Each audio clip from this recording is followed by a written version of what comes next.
Each of these Sundays, we have been hearing from different people in the life of our church together about these practices, about spiritual formation, embedding this stuff into our lives. And Jonny, Lizzie, you guys, we're having a chat this morning about this overarching theme of rule of life. Before we dig into kind of that stuff, though, for people, they may know you, they may not know you. You've been around for a little while here at Part of the Life of Church. Just tell us, what does life look like for you both outside of Sunday? Yep, so, Oh, press the button on the bottom. There you go. There you go. Excellent. Cool. So yeah, for those of you that don't know me, I'm Jonny. This is Lizzie. We've been coming to Southcote about a year and a half, something like that. We got married just under 2 years ago and moved to Aylesbury. So yeah, I guess sort of life outside of work, outside of church. So I work for John Lewis as a marketing manager. So I work in their sort of head office. So day to day, that looks like a lot of talking to different people, a lot of working in spreadsheets. So I work in sort of digital marketing. A few people excited about spreadsheets here. We love a good spreadsheet and a good graph.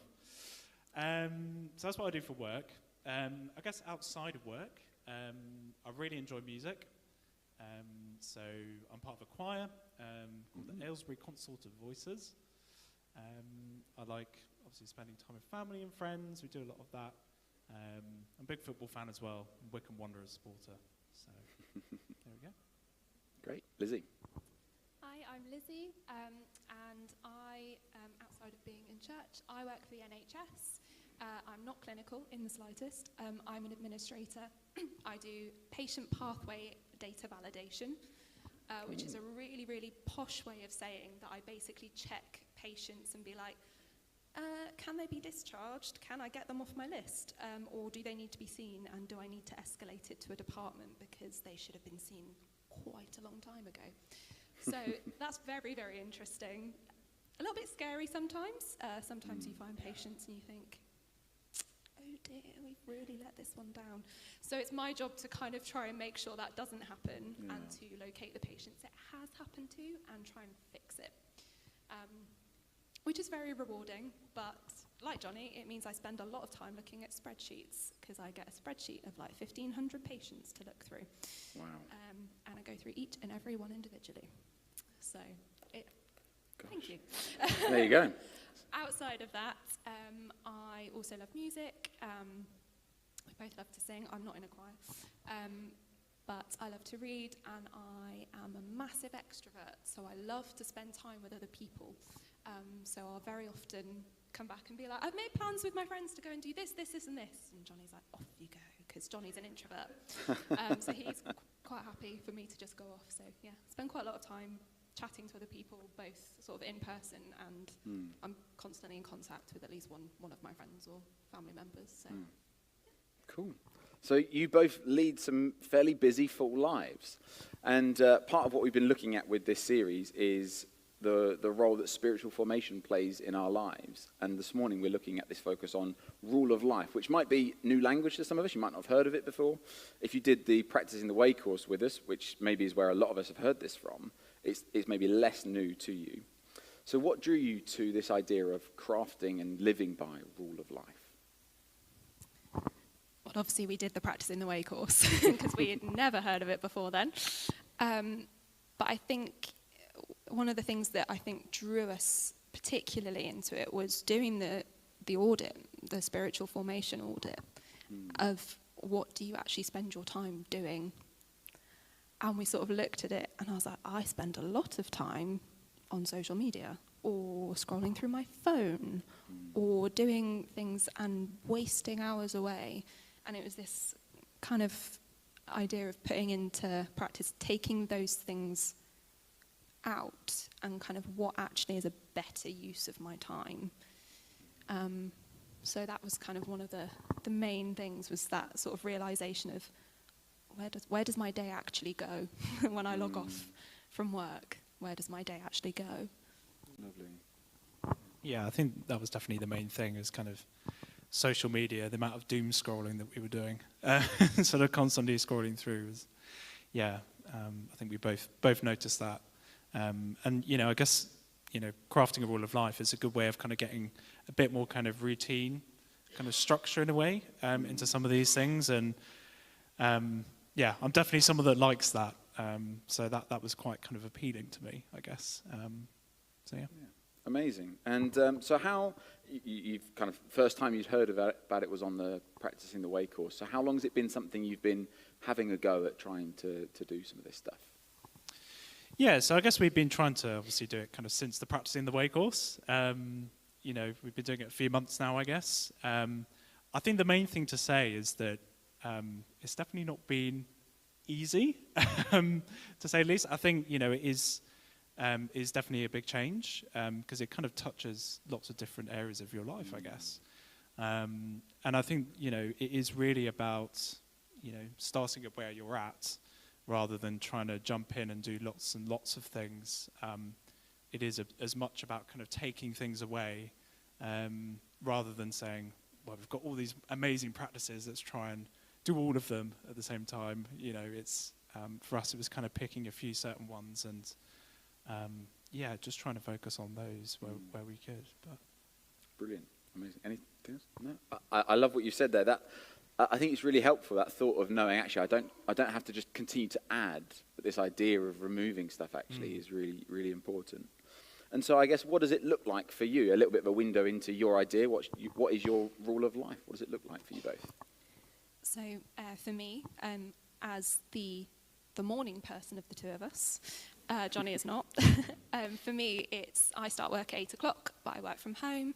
It's getting up in the morning and having that time on my own in the quiet to pray and read my Bible, and it sets me up for my day. And if I've woken up late and not had time to do it or felt rushed, I notice the difference immediately.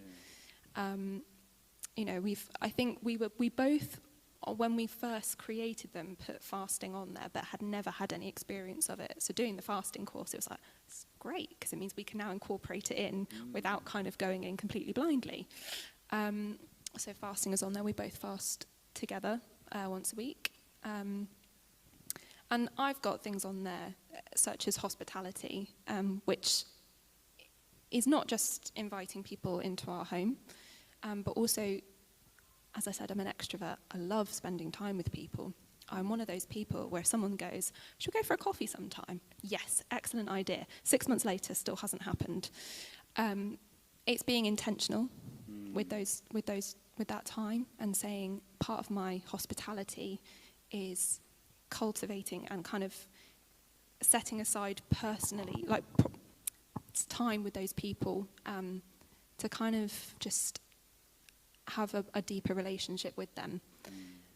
So that's kind of what it looks like for me, and I think those are kind of the main things, but I think the way we crafted our rules of life were quite different, so that's why mine looks very different from Jonny's sometimes. So rather than have a list of things going, I'm going to do all of those, kind of group them into sections, criteria, and I go, sometimes I can't do all of those once a week, but I can do one of them once a week, and then the next week I might do a slightly different one.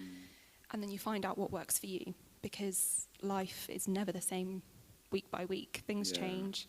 So I think kind of, I have my things that are my day to day, and I have my things that are week to week or month to month, but they might not always look exactly the same every single time. Yeah, so it moves as your life moves and changes. Yeah. Jonny, how about you? Anything else? Yeah, I think, as Lizzie said, some of the things we kind of do together, I guess, and some things are slightly different for each of us. So, obviously part of our rule of life, we kind of come here on a Sunday regularly. We have our home group, which we have on a Monday as well, which we do together. I guess one area that I do slightly differently, as Lizzie said, I'm not a morning person. So I think kind of before I sort of started the Practicing the Way course and kind of crafting this rule of life, I kind of gotten out of a bit of a rhythm in terms of, I guess, reading scripture and kind of reflection. So this kind of course was really helpful, I guess, in starting to bring that back in. So for me, what that looks like is I'm very fortunate to have a slightly longer lunch break, so I can kind of spend a bit of time during my lunch break listening to like the Lectio 365 sort of short yeah. prayers that they have, which is a really good little reflections. And I try and do that whilst going out for a walk and and spending a bit of time reading the Bible as well. So that's been a really big thing for me. Nice. And it's great to hear how actually it is slightly different for both of you. Like the way you're wired is slightly different, and therefore your rule is slightly different and how it plays out. The last question really is, and it's maybe only a few months in and hard to gauge this, but what impact have you seen in it already in your life? Yeah, I think for me, it's really been about kind of seeing those touch points with God becoming more regular. I think that has definitely happened, which has been really exciting. I know, for example, like when we've done the fasting practice, coming to the end of our Mondays doing the fasting practice and kind of that real thankfulness of, okay, we've got our dinner here, like we are really thankful for this. So that's been really exciting. Yeah, I think for me, I have had a tendency to kind of reach for God in the stormy weather when things were bad, and then kind of being like, okay, everything's fine now, and kind of I can go off on my own. Having this kind of regular rhythm and kind of making these points throughout my day, kind of like Jonny said, touch points with God. I'm just reaching for God in the good, the bad, everything in between. My gut reaction to things is to reach for God in thanks as well as please help. So that's made a sort of a difference to how I kind of approach things. I'm grateful for things and things in my life that I wouldn't have said are necessarily part of my rule of life, but I see God in them and I reach for God in them as well. So that's made a huge difference. And yeah, in certain things, I'm currently learning to drive, which is one of the biggest anxiety-inducing things I've ever done. I'd rather go bungee jumping. My instructor was like, "You've got a white knuckle grip on the steering wheel," and he said to me, "I have never had a student as anxious as you are." I was literally so scared, and I'd have sleepless nights before my lessons. I'd wake up at 3 o'clock in the morning, like bolt upright, going, "I've got a lesson in 4 days." Like really, really, really scared. And then I started praying about it in the morning and having that time of real quiet meditation before I went to my driving lesson. I turned up to the first lesson after I'd done that, and my instructor went, "Where's Lizzie? What have you done with Lizzie? You're a completely different person." I was so much less anxious, and I can tell if I've not had that time in the morning before my lesson. If I've had I had a lesson at 7 a.m. yesterday, and I woke up late, I did not have time to sit quietly for very long. White knuckle grip on the steering wheel, made a mistake on a roundabout and had a meltdown over it. So the change in how I handle things that make me anxious is like off the charts. Wow. Like straight away, it was like an overnight difference. Yeah. And I think also just having more of my day being centered around God and centered in my faith and grounded in my faith makes talking about it so much easier and so much more natural. Because I'll be having a conversation with a friend or a colleague, and I will just mention, "Oh, well, I'm fasting today.